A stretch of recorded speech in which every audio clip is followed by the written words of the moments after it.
오늘 함께 나누실 하나님 말씀은 신약성경 요한복음 10장 10절입니다. 요한복음 10장 10절 한 절만 말씀을 봉독합니다.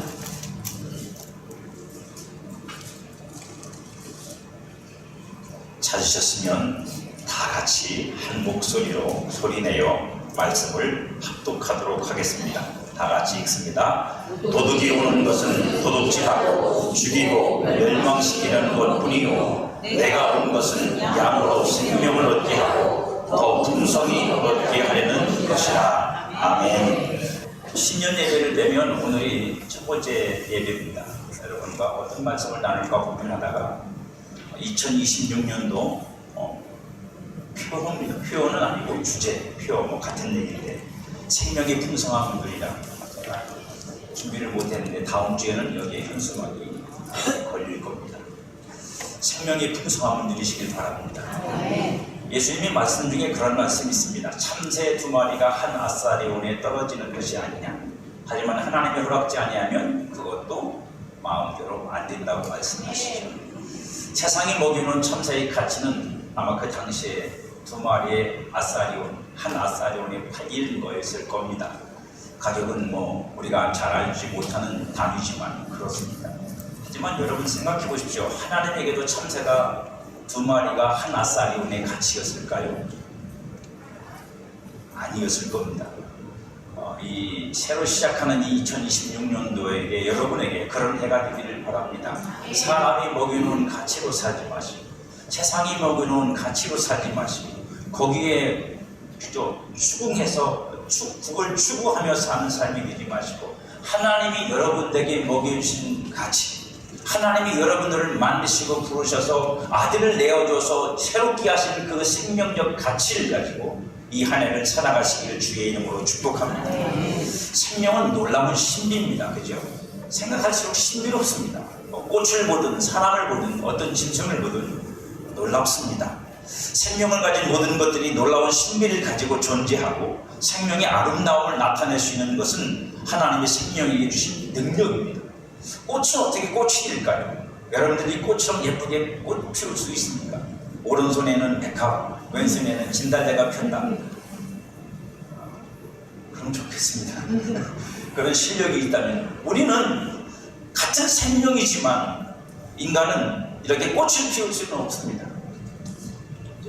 여러분이 여러분 머리털이 전부 다 장미로 바뀌었다. 할렐루야.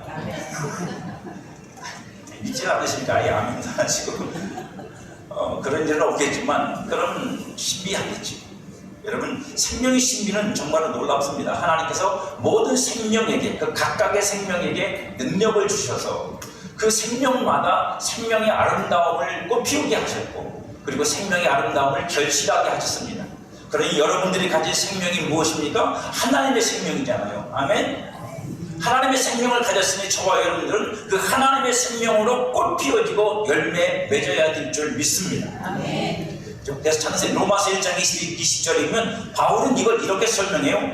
창세로부터 그의 보이지 아니하는 것들 곧 그의 영원하신 능력과 신성이 그가 만드신 만물에 분명히 보여 알려졌나니 그러므로 그들이 핑계하지 못할지니라.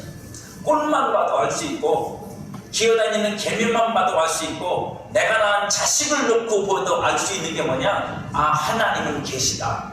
그거라는 거예요. 그 하나님이 만들어 놓으신 생명들을 보면 아, 이건 사람이 할 수 있는 일이 아니고 이건 우연히 생긴 일이 아니고 이건 누군가가 창조하고 만들어낸 것이다 라고 하는 것을 알 수 있단 말이에요. 그런데도 인간은 그 하나님에게 영광을 돌리지 않습니다.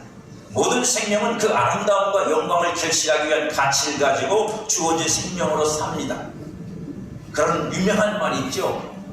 내가 보기에는 별거 없고 내가 보기에는 나보다 못한 것 같고 내가 보기엔 내가 짓밟아도 될 것 같은 사람이지만 그 사람도 어느 집에서는 가장 소중한 자식이고 가장 소중한 남편이고 가장 소중한 아버지고 가장 소중한 엄마입니다. 내가 함부로 할 수 있는 것이 아니고 내 가치로 그 사람을 함부로 판단할 수 있는 것도 아닙니다.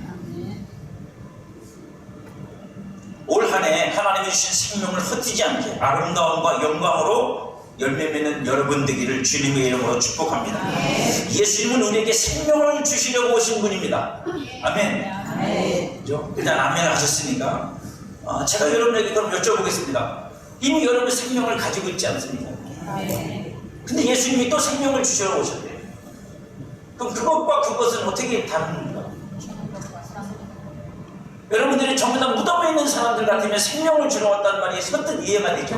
무덤에 있는 사람은 생명 주면 살리면 되는 건데, 이미 여러분들은 살아있는 사람이고 움직이는 사람이고 자식도 낳고 가정을 꾸리고 살고 있는 인생들인데, 거기다 대고 예수님이 뭐라고 말씀하시면 내가 생명을 주러 왔노라. 그러면 두 가지의 생명은 같은 게 아니고 다른 것일 수도 있고, 혹 같은 거라도 질적으로 다른 것일 수 있다는 말씀이에요. 성경이 말하는, 예수님이 말씀한, 하나님이 말씀하시는 생명의 이중성을 이해하셔야 돼요. 하나님이 아담을 통해서 주신 생명과 예수 그리스도를 통해서 주시는 생명이 어떻게 다른 것이며, 또 그것이 어떻게 연결된 것이고, 그 둘이 어떻게 사람 안에서 조화를 이루는 것인지를 이해하셔야 돼요. 이걸 우리가 깨닫지 못하면 뭐 생명이, 이 생명이 있다, 저 생명이 있다, 그죠? 생명이 여러 가지인가? 그런 오해를 가질 수 있습니다. 주님이 주시려는 생명은 어떤 것일까요?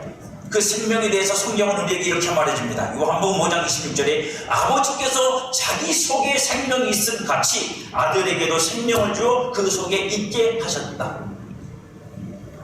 그러니까 예수님이 우리에게 주시려는 생명은 무슨 생명이냐? 아버지 안에 있던 생명입니다. 여기서 아버지는 하나님을 말합니다. 하나님 안에 생명이 있었고, 그 생명이 아들이신 예수 그리스도 안에 있었답니다. 그럼 두 분에게만 있는 거예요. 그 생명은 아직 누구에게 없는 거예요? 하나님이 만드신 어떤 것들에게는 존재하지 않는 생명. 근데 하나님이 예수님 안에 드신 그 생명 말고도 하나님께서 아담을 만드시고 천지를 만드실 때 이미 그 생명의 역사로 그것들을 만들었기 때문에, 생명은, 세상에 나타난 생명은 이렇게 둘로 나뉘어져 있는 겁니다. 아담을 통해 나타내신, 창조를 통해 나타나신 생명, 그리고 다시 예수 그리스도를 통해서 나타내신 하나님의 또 다른 생명. 오늘은 이 두 번째 생명에 대한 말씀을 드리려고 하는 겁니다. 예수님이 우리에게 주시려는 생명은 하나님 아버지가 소유하고 계셨던 영원하고 온전한 생명을 말합니다. 그리고 아들이신 그리스도에게 주어 아들 안에 있게 하신 생명, 아들 안에 있게 하신 생명이라니까 우리가 이렇게 이해할 수 있습니다. 아, 그 생명을 가지면 뭐가 될 수 있다? 아들 안에 생명이 있었으니까 그 아들 안에 있는 생명은 아버지의 생명인 거고, 그러면 그 생명을 가지면 뭐가 되는 거예요? 아들이. 누구의 아들이요? 하나님의 아들이 되는 거예요. 그러면 예수님이 우리에게 생명을 주러 오셨다는 건 뭐냐면, 흙으로 만들어진 우리가, 그죠? 흙으로 빚어져서 만들어진 생명이 된 인간이, 그것도 죄로 말미암아 타락하고 범죄하여 하나님과 원수가 된 우리를 하나님이 새 생명을 주심으로 말미암아 그 생명으로 우리를 온전히 하여 하나님의 아들이 되도록 만드신다는 말씀. 이게 하나님이 창세 전부터, 세상을 만드시기 전부터 계획하고 준비하신 하나님의 섭리예요. 아들이란 아버지로부터 생명을 얻은 자를 말합니다. 아들이 정해져 있는 게 아니라 아버지가 생명을 주어 낳으면 그게 아들이 되는, 그 아버지 아들이 되는 거예요. 여러분들은 하나님께로부터 난 자들입니다. 예수 그리스도를 통해서 난 자들입니다. 아들을 통해서 아들이 된 사람이 선도입니다. 예수 그리스도는 그 생명을 믿는 자에게 주시려고 오셨습니다. 그래서 그 생명의 본질이 뭐냐? 이런 거예요. 요한복음 17장 3절에 말하는 것처럼 영생은 곧 유일하신 참 하나님과 그가 보내신 자 예수 그리스도를 아는 것이니라. 왜 영생이라고 말하냐면, 여러분, 영생이라고 말하면 우리는 그냥 무조건 오래 사는 것만 말씀하시는데, 여러분 오래 사는 건 지겹다고 말씀하시지 않았나요? 그죠? 여러분들 오래 사는 거 지겹다 그러시잖아. 맨날 우리 권사님들 그죠? 차만 타면 그냥 오늘도 오면서 뭐라 그러냐면 빨리 죽어야 된다고, 한 사흘만 앓다가 죽어야 된다고. 그럼 영생을 얻으면 어떻게 하실 거예요? 안 죽고 그냥 계속 살면.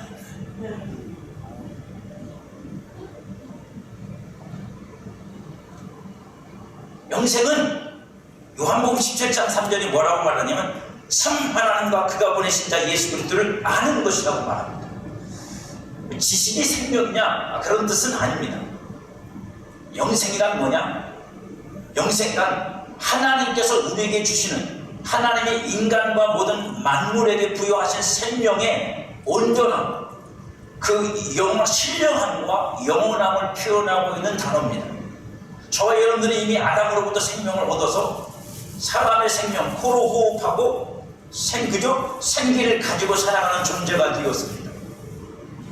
그래서 우리가 이 땅을 살고 있지만 여러분들이 갖고 있는, 저와 여러분이 가지고 있는 생명은 언젠간 반드시 죽어요. 그리고 썩어지는 거예요. 그리고 이 생명을 살아낸 결과들은 상당히 허무하고 공허한 것들입니다. 해 아래에 있는 것이고 땅에 속한 것이고 육신에 속한 것입니다. 그리고 죄로 말미암아 저주 아래에 있는 것이고 멸망하는 것입니다. 그게 성경이 표현하고 있는 다양한 방식의 육신의 생명이 갖고 있는 특성들입니다. 죄로 말미암아 그렇게 됐어요. 그럼 하나님이 우리에게 영생을 주신다는 건 무슨 뜻이냐? 그 연약하고 부족하고 결핍되어져 있는 우리의 생명, 인간이 가진 생명, 아담으로부터 부여받은 생명을 충만하고 온전하고 신령하고 영원한 것으로 입히신다는 뜻이에요. 여기에 하나님이 주시는 생명을 얻으면 그 생명이 더 이상 썩어지고 허무하고 그저 고무한 것으로 끝나는 게 아니라 영원하고 온전하고 충만한 것으로 새로워지는 거예요. 그래서 성경은 그걸 뭐라고 하냐? 새 생명. 이 새 생명이라는 뭐냐면 새 거라는 뜻만이 아니라 온전한 생명이라는 뜻도 그 속에 담겨 있습니다. 하나님이 우리에게 주시려는 생명은 그 생명입니다. 참 하나님을 안다는 건 그분께 대하여 내가 살아있다는 뜻이고, 여러분 성경은 분명히 말하죠. 육신이 되어버린 인간은 제일 큰 사망, 어둠, 무지의 세상이죠. 하나님을 모르는, 하나님을 전혀 알지 못합니다. 근데 하나님께서 그 안에 하나님을 아는 생명을 주셔서 그가 비로소 하나님을 알기 시작하는 거예요. 여러분 생각해 보세요. 이 세상에서 순리적으로 생각해 볼 때, 그죠? 순리적으로 생각해 볼 때 어떤 사람을 누가 가장 잘 알 수 있겠어요? 어떤 사람을 누가 가장 잘 알겠어요? 첫째 친구, 두 번째 부인, 남편, 그죠? 이런 사람들이 가까이 있으니까 잘 알겠죠. 하지만 제일 잘하는 건 그로부터 난 자식이. 아마 여러분 속으로 그럴 겁니다. 자식 아니다. 자식이 나를 제일 잘 알지는 못한다. 근데 여러분 그게 있어요. 그놈이 머리로는 나를 이해 못하고 인격적으로는 나를 이해할지 모를지 모르지만 그놈은 나를 몸으로 살고 있어요. 생명으로 살고 있다고. 여러분 그냥 나라고 안다는 건 지식이 아니에요. 인격이 아니라 그 생명은 우리에게 살도록 만드는 거잖아요. 그러니까 내 자식이 나를 제일 잘 아는 거예요. 머리요 걔는 나를 생명으로 살면서 나를 겪고 있는 애. 그래서 먹는 것도 나하고 비슷하고 습관도 나하고 비슷하고 다 비슷한 거예요. 그거 여러분 마누라가 못 쫓아요. 마누라는 자기께 있으니까 계속 트러블만 생기지. 자식이 나하고 트러블 생기는 건 그가 다른 데서 듣고 보고 배운 인격적인 것 때문에 생기는 거지 생명적 본질 속에서는 트러블이 안 생겨요. 왜요? 같은 건데 어떻게 생기겠어요? 하나님을 안다는 건 그런 거예요. 저와 여러분이 생명 안에서 하나님을 안다는 건 지식만 가지고 아는 게 아니라 이미 그 생명이 내 안에서 나로 하나님의 어떠함을 살도록 만들어내셨다는 거예요. 근데 육신의 생명만 가지고는 그게 안 돼요. 육신의 생명만 가지고 있으면 육신적으로만 뭘 할 수 있어요. 하지만 하나님을 알고 그리스도를 아는 생명을 가지면 우리가 비록 이 썩어진 몸을 갖고 있지만 하나님께서 우리로 하여금 하나님을 아는 생명, 그것을 살아낼 수 있는 생명으로 살도록 우리를 만들어 주시는 거예요. 그래서 그 생명을 표현하는 가장 자연스러운 표현이 뭐냐? 그냥 되는 거예요. 그냥 되는 거예요. 말 그대로 자연스러운. 자연스럽다는 게 뭐죠? 자연이 무슨 뜻입니까, 여러분? 국어 시간. 스스로 되는 거예요. 인위적인 걸 가하지 않아도 스스로 자기가 그렇게 되게 왜 그렇게 되죠? 예, 그 본연의 생명적 가치가 있기 때문에 그건 그렇게 되는 거예요. 여러분, 꽃은 놔둬도 꽃을 피워요. 여러분들이 거기다가 영양제 주사를 집어넣고 그죠? 뭐 안 해도 원래 순리대로라면 꽃은 꽃을 피우고 그죠? 과일은 열매를 맺는 게 맞는 거예요. 거기다가 인위적인 걸 가해서 인간이 욕심 때문에 그죠? 빨리 먹고 싶어서 거기다가 주사를 집어넣는 거예요. 영양제를. 그건 인위적인 거죠. 그래서 자연이란 뭐냐면 그게 그냥 말 그대로 자연스럽게 그렇게 되는 거예요. 그게 자연입니다. 그럼 저와 여러분들이 예수님 안에서 하나님을 아는 삶을 사는 건 자연스러워. 누가 시키고 누가 지적해서가 아니라 그냥 내 안에서 그렇게 사는 게 뭐예요? 나다움이.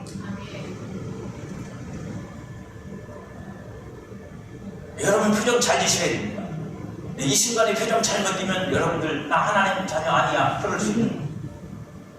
그게 나다움이 되는 거예요, 여러분. 대단한 신앙적 어떤 그저 업적을 세우는 게 중요한 게 아니라 내가 하나님의 생명을 가진 하나님의 자녀가 됐으니까 내가 살다 보니까 이렇게 표현할 수 있죠. 야, 너는 어떻게 그런 걸 하니? 몰라. 이게 충청도식 사투리라고 해요. 알아들으시는 거. 그냥 됐어. 뭐 이런 거예요. 저는 여러분에게 이게 있기를 축복합니다. 누군가에게는 야, 그 자기야, 내 그거 이상한데 어떻게 그렇게 할 수 있지? 근데 여러분에게는 뭐가 될 수 있냐면 몰라, 그냥 되던데 뭐.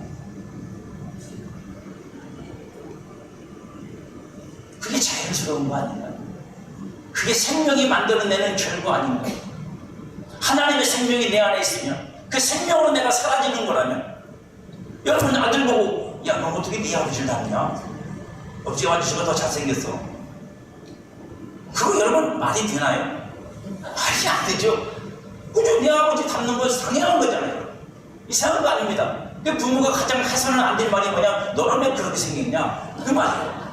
어디서 나오겠어요, 여러분? 그 아들이. 그 자식이. 어디서 나왔어요? 그럼 네한테서 나왔지. 어디서 나왔겠냐고, 여러분. 그러니까 부모는 자식을 욕할 수 없어요. 왜냐면 다 나한테서 나왔는데 그놈이 어디서 그죠? 만들어줬겠습니다. 생명이란 그런 거예요. 그가 보내신 예수 그리스도로 말미암아 우리가 살아나서 아들의 생명을 가지면 우리는 하나님 닮으라고 잔소리 안 해도 하나님 닮으라고 누가 추궁하지 않아도 하나님 닮아가고 싶은 마음이 생기는 거고 하나님을 닮는 것이 내게서 자연스러움으로 되어짐으로 그렇게 되어지는 거예요. 그리고 그 선한 것으로 사는 것 곧 아들이 되어 사는 겁니다. 그래서 여러분 속에서 성경은 뭐라고 말해요? 그렇게 되면 자연스럽게 그 안에서 무슨 소리가 제일 먼저 나온다고요? 여러분, 아기가 말을 배우면 제일 먼저 무슨 말부터 배워요? 엄마, 아빠, 그죠? 그 다음부터는 할머니하고 할아버지하고 전쟁이 나. 할머니 먼저 할 거냐, 할아버지 먼저 할 거냐. 그거는 여러분 간단합니다. 그죠? 맛있는 거 많이 사주고 얼굴 많이 보여주고 계속 말을 걸어주는 사람이 우선순위. 애기들한테. 그러면 저와 여러분들이 하나님의 자녀가 되고 하나님의 자녀가 되어서 새롭게 됐으면 그 생명을 가졌으면 저와 여러분 속에서도 제일 먼저 나오는 소리가 뭐겠어요? 못 살겠다 깨꼬리? 아니요. 하나님이 그냥 아버지 하는 게 자연스러워요. 그게 어색하지 않으세요? 힘들고 어려울 때, 눈물 나고 슬프고 고통스러울 때, 아니 기쁘고 즐거울 때도 자연스러워요.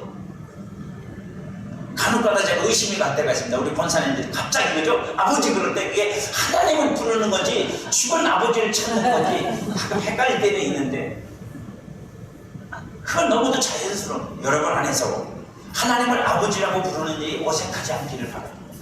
그게 너무도 자연스러워서 여러분들의 모든 인생의 문제, 여러분들의 모든 삶의 모든 것에서 그 아버지를 의지하고 아버지를 부르고 아버지를 찾고 아버지와 함께하고. 여러분, 돌아가셨어도 아버지 보고 싶지 않습니다. 저는 특별히 그런 사람입니다. 돌아가셨지만 제가 아버지가 되어 살다가 종종 생각날 때가 있다. 돌아가신 이후로 딱 한 번 꿈속에 오셨어요. 제가 진짜로 고민되고 힘들고 어려울 때, 육체적으로 아마도 그런 것 같아요. 그죠? 그러면 저 죽은 아버지가 가끔 꿈에서 나타난다는데 그런 얘기를 하도 들어가지고 제가 그죠? 그런 생각을 해서 그런지 모르지만, 여러분, 예수님은 우리에게 하나님 아버지의 생명을 주시러 오신 하나님의 아들이십니다. 예수님을 통해서 그 생명을 얻으시기를 주의 이름으로 축복합니다. 여러분은 이미 그 생명을 얻은 자인 줄 믿으시기를 바랍니다.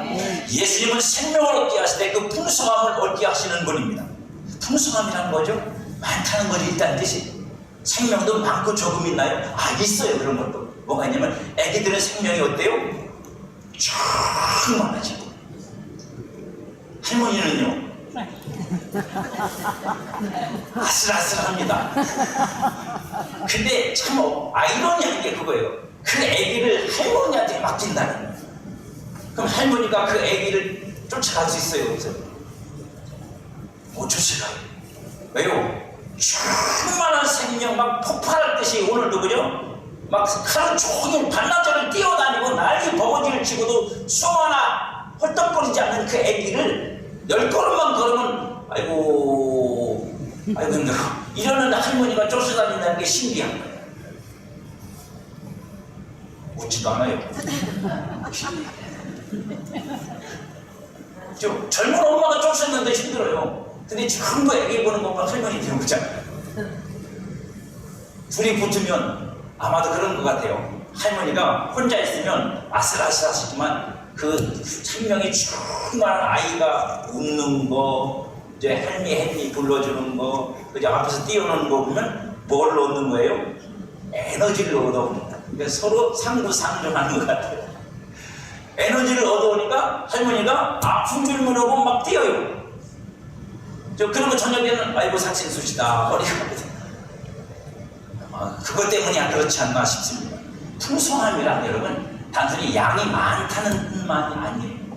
물론 가장 기본적인 건 양이 많다는 뜻이 말입니다만, 그러나 풍성함이 주는 이 의미는 뭐냐면 생명의 풍성함, 그죠? 이 풍성함이란 하나님이 예수 그리스도 안에 주신 생명의 영광을 의미하는 겁니다.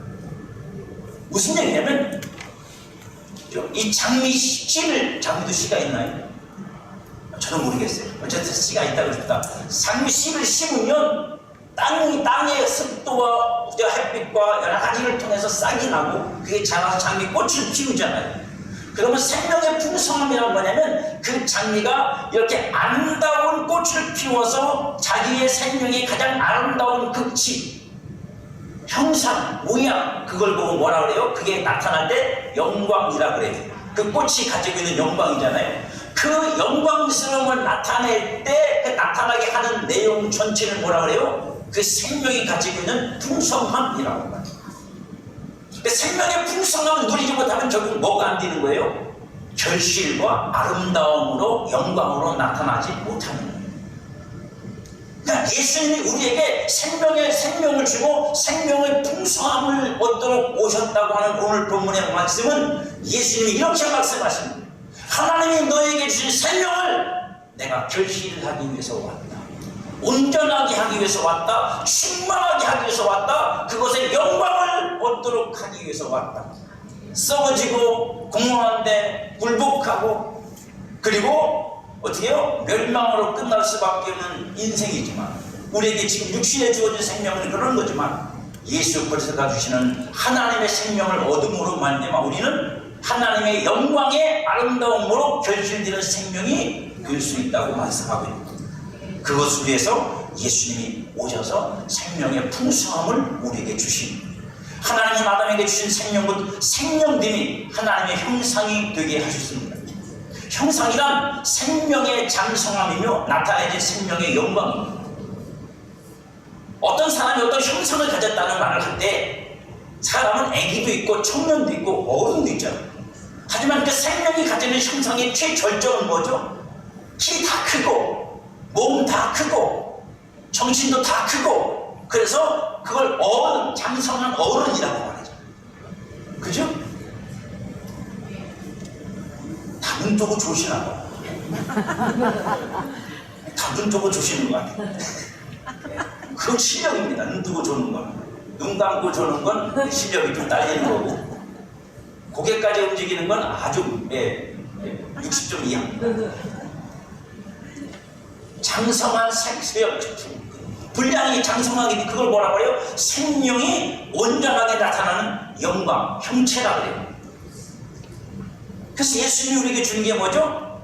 하나님의 형상, 아들의 형상을 우리에게 주시잖아요. 그건 뭐냐면 하나님이 흙으로 만든 사람을, 그걸 뭐라고 하죠? 하나님 형상으로 만들었다고 그러잖아요. 그 하나님 형상으로 만드는 인간을 예수 그리스도가 오셔서 하나님 형상의 온전함, 충만함, 완전한 것으로 우리를 세우시겠다.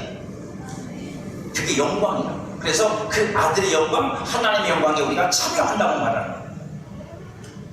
그러니까 여러분한테는 육신적으로 말하면 여러분은 뭐냐면 여러분이 다 크고, 그죠? 몸도 다 크고 정신도 다 온전해진 장성한 자가 되면 뭐예요? 제일 멋있는 거예요. 지난번에도 말씀드렸지만 어느 목사님이 그렇게 말씀하셨다니까요.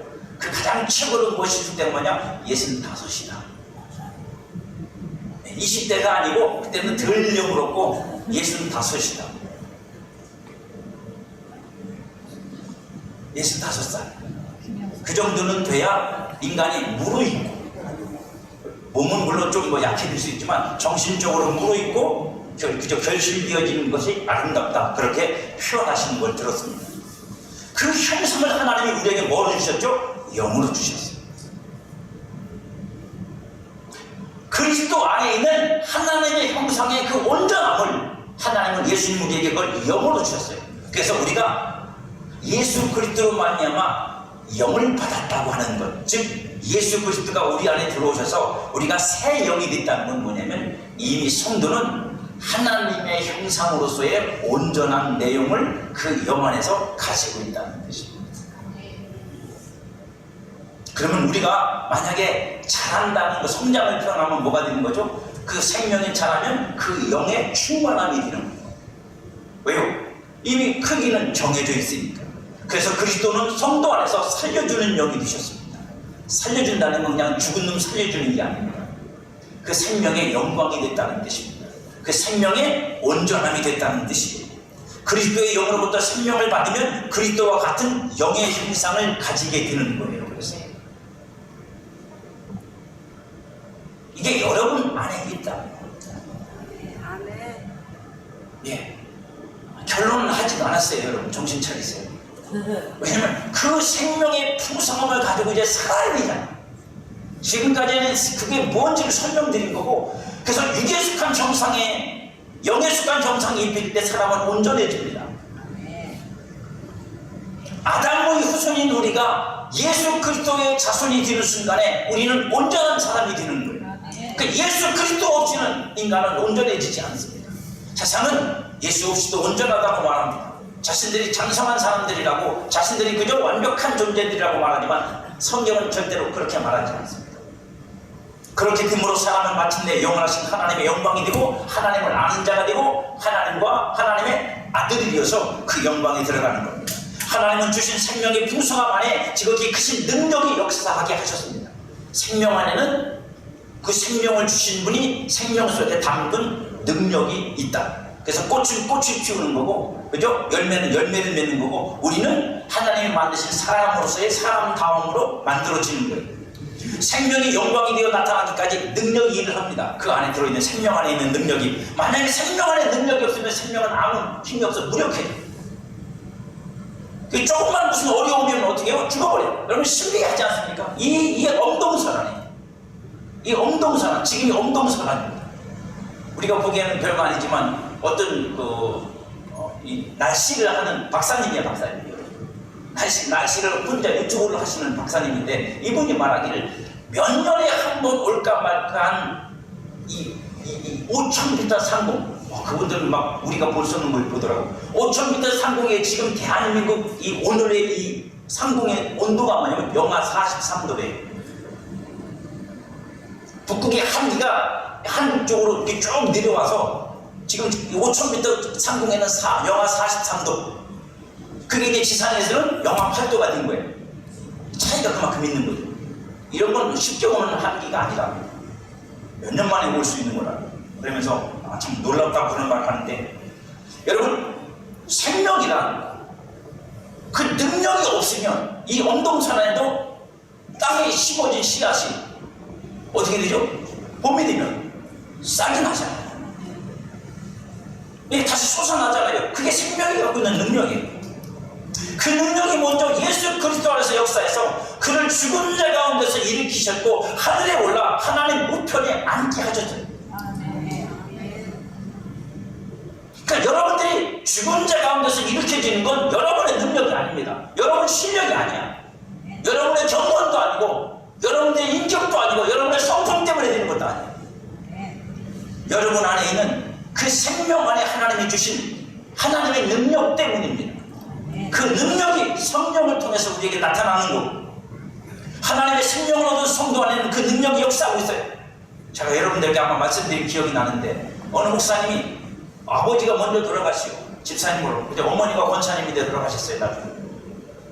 그래서 이 아들 목사님이 애라 물어봤다 그래갖고 두 분을 다 이렇게 말하면 아버지 유골을 이렇게 빼가지고 다 화장을 해가지고 섞어버렸어. 섞으면서 한에다가 다 담아버렸어. 목사니까 하는 거예요. 일반인들은 못합니다, 절대로. 그랬더니 그렇더랍니다. 그 동생도 목사님이고, 그죠? 근데 이제 재수 씨도 있는데, 그런데 아니 목사님 그런데 만약에 다 집사님 권사님이 돌아가셨으니까 나중에 예수님이 오시면 부활해야 되는데 이거 이렇게 섞어놓으면 어떻게 해요? 그러면 혼혈이 나오지 않겠습니까? 그래서 섞어놓으면 안 되잖아요. 그랬더니 그 목사님 하는 말이 재밌어요. 야 걱정하지 마라. 하나님이 알아서 다 분리시켜버리고. 여러분, 하나님이 그 정도 능력도 안 될 거라고 생각하십니까? 흙에서 우리를 만드신 분이에요.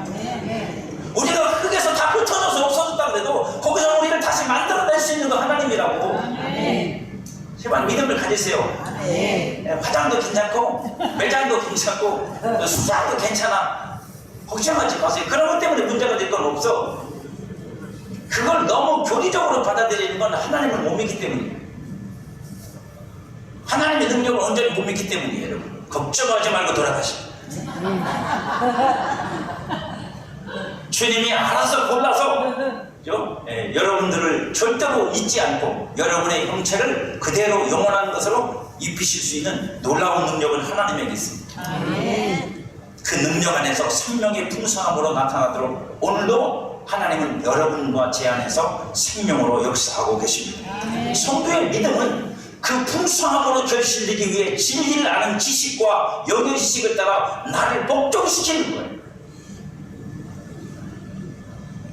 그걸 믿고 제가 여러분에게 우스갯소리처럼 말씀드렸지만, 내가 혹 그렇게 죽음으로 흩어진다고 해도 거기서 나를 일으켜 세우실 수 있는 하나님, 나를 만드실 뿐 아니라 죽은 나를 다시 그저 그 새 생명으로 영광으로 나타나게 할 수 있는 그 하나님을 믿고 저와 여러분의 삶을 그분께 복종시키는 삶을 살아야 된다. 성령은 하나님의 뜻을 따라 인도하시며 성도로 복종되도록 우리를 도우실 겁니다. 어떻게 해요? 그 능력이 나타나서 우리를 아름답게 결실되는 존재가 되도록 역사하실 거라고. 저와 여러분들에게 필요한 건 뭐냐면 그 능력을 믿고 오늘을 담대하게 살아가는 거예요. 그러니 최종적으로 나의 몸을 쳐서 복종시켜야 된다는 건 무슨 뜻이냐면, 그러니까 보이는 대로 살지 말아라. 육신의 생각으로 살지 말아라. 제발 믿음으로 살아라. 하나님 말씀 따라 살아라. 왜? 그 말씀 따라 될 거니까. 하나님의 능력으로 될 거니까. 그 은혜로 될 거니까. 육신의 생각은 한계가 있어서 하나님의 말씀을 쫓아갈 수 없어요. 하나님이 주신 생명의 풍성함은 영으로 성도 안에 주어져 있습니다. 성도는 그 생명의 능력을 믿고 새 생명의 삶을 몸으로 살아내야 합니다. 하나님이 여러분들에게 영생을 주셨잖아요. 그리고 마지막에 여러분의 몸도 뭐예요? 구속을 받는답니다. 무슨 몸이요? 죽지 않는 몸, 썩지 않는 몸, 영생한 몸이 되게 만들어 주신답니다. 할렐루야. 그건 주님 안에서 약속되어 있는 거잖아요. 그리고 지금 여러분들은 그걸 어떻게 가지고 있죠? 믿음으로 가지고 있어요. 주님이 우리에게 주신 영으로 가지고 있어요. 생명으로 가지고 있어요. 오늘 말씀의 결론은 뭐냐? 그거 지금 여기서 사용하는 믿음이라는 거예요. 주님 오실 때까지 기다리는 것으로만 끝나는 게 아니라 지금 여기서 그 능력을 믿고 그 생명의 삶을 몸으로 살아내는 거예요. 그 삶의 방식이 뭔 줄 아십니까? 자기 몸을 죽일 줄 아는 거예요. 왜요? 사람들이 거잖아요. 내가 이 몸을 죽이는 삶을 살면 그 죽음을 통해서 내게서 뭐가 역사한다고요? 생명이 역사합니다. 생명이 역사하더라고요. 새 생명의 능력은 믿음으로 행할 때 나타납니다. 새 생명의 능력은 마지막에는 죽을 몸도 살려낼 거예요. 죽을 몸도 살려낼 거니까 지금 여러분의 삶에서 죽어있는 것들 살리는 거는 문제가 안 돼요. 여러분들한테 제가 금요일날 말씀드린 것 같아요. 윤복희 권사가 그런 감정을 하더라니까 뭐라고요? 어느 날 자기가 너무 힘들어서, 그죠? 왜 힘들었냐면 반신불수가 됐대요. 이렇게 반쪽이 신경이 마비돼가지고 이걸 쓸 수가 없어서 힘들지. 여러분 생각해보세요. 얼마나 힘들겠어요. 근데 어느 날 문득 소파에 앉아있는데 그런 생각이 들더랍니다. 죽은 나사로를 살린 하나님이 이거 신경 반신불수된 거 이것 정도야 뭐 쉽지 않겠나. 할렐루야. 여러분 지금부터 그 생각하시죠. 아니 죽은 나사로를 살리신 하나님이 이거 뭐 그죠? 관절통 정도야 뭐 쉽지 않겠나. 뭐 허리 디스크 이건 말도 안 게임도 안 돼. 그죠? 아멘이 점점 줄어들고 있어요. 제가 더 큰 걸 얘기 못하잖아. 암 같은 건 얘기도 못하잖아. 그러면 여러분 그리고 그냥 소파에서 잠들었대요. 그렇게 말하고 소파에서 그냥 잠들었답니다. 그리고 나서 눈을 떴는데 어떻게 됐을까요? 이 마비된 반쪽이 신경이 살아나기 시작하더라고요. 그런데 얼마 지나니까 이 마비되던 반쪽에 이 마디마디에 열감이 오는데 뜨거워지기 시작하는데 견딜 수가 없이만 뜨거워지더니 완치됐대요. 할렐루야. 어려운 거 아니야. 그 말 한마디 생각 하나가 하나님이 우리에게 주신 진리에 연결되면, 하나님이 우리에게 주신 생명의 생각과 연결되면 그 생각만으로도 하나님은 역사하신다. 그 믿음으로 역사하신다고. 여러분 우리가 하나님이 우리에게 공급하시는 생명의 풍성함에 맞추지 못하고 내 생각, 육신의 생명에서 나오는 그 생각들에만 집중되어 있으니까 하나님하고 포커스가 안 돼요.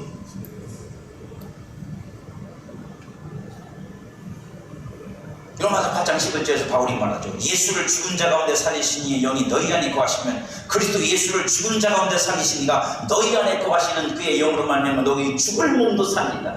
죽을 몸도 살린다는 건 뭐라면 나머지 여러분들이 다 살았기 때문이다.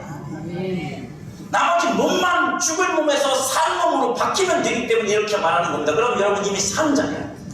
그러면 그 살아있는 생명의 능력을 갖고 하나님이 주신 생명의 능력 갖고 여러분 인생에서 살려야 될 걸 살려야 되니까요. 언제까지 저주 아래 있어서 저주스러운 내 인생을 저주하며 살 겁니까? 언제까지 우울 속에 갇혀서 내 인생을 우울하게만 살 거냐고.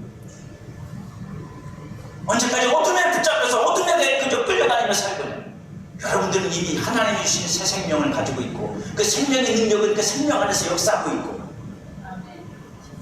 단 하나 여러분들이 그걸 믿고 그 윤 권사님처럼 말하면 돼. 말하면 돼. 할렐루야. 까지는 거 이걸 정도야. 뭐 하나님 나를 죽은 자에서 일으키실 하나님, 내가 죽을 몸도 살 건데 변화되지 않을 게 뭐가 있겠습니까? 나의 몸을 쳐서 복중에서 하나님께 드리고 하나님의 의를 위한 무기로 드리면 성도 안에 있는 새 생명의 능력이 저와 여러분을 통해 나타날 것입니다. 죽을 몸도 살리는 생명의 능력이 무엇을 살리지 못하겠습니까? 주님은 성도가 주님의 주신 생명 안에서 많은 열매 맺기를 원하십니다. 부활만이 아니라 살아있는 생명의 능력을 가지고 지금 여기서 여러분의 삶에서 모든 죽음으로부터, 모든 절망으로부터, 모든 좌절로부터, 하나님 없는 것으로 만들어진 모든 것으로부터 하나님 있는 것으로 말미암아 나타날 결과로 바뀌어지기를 원하세요. 그게 새 생명의 능력으로 살아가는 사람입니다. 예수님 말씀하세요. 너희가 내 안에 거하고 내 말이 너희 안에 거하면 무엇인지 원하는 대로 구하라. 그리하면 이루리라.